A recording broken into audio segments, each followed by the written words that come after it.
شاه گفته شده که اینکه قلدر بی سواد بود.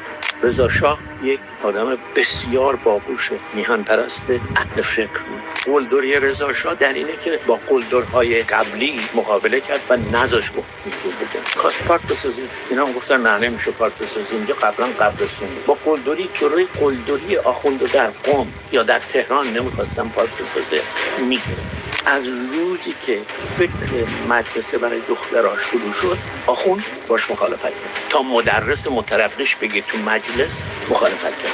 رضا شاه قطعاً با قلدری جلوی اون قلدران فرهنگی بایستاد. گفت دختر حق مدرسه داره. با اون آخوند مسئله داره که میگه من حق فتوا دارم و حق دارم بگم زن تو خیابون چجوری بیاد. حق دارم بگم مدرسه برای دخترها نباشه. رضا شاه میگه غلط.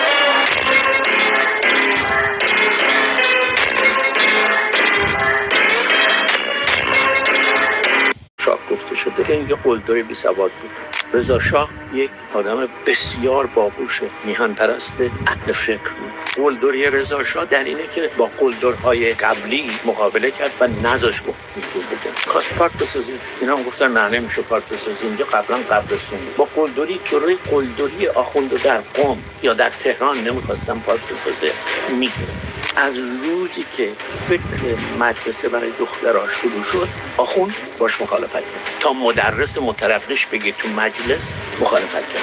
رضا شاه قطعاً با قلدری جلوی اون قلدران فرهنگی بایستاد. گفت دختر حق مدرسه داره.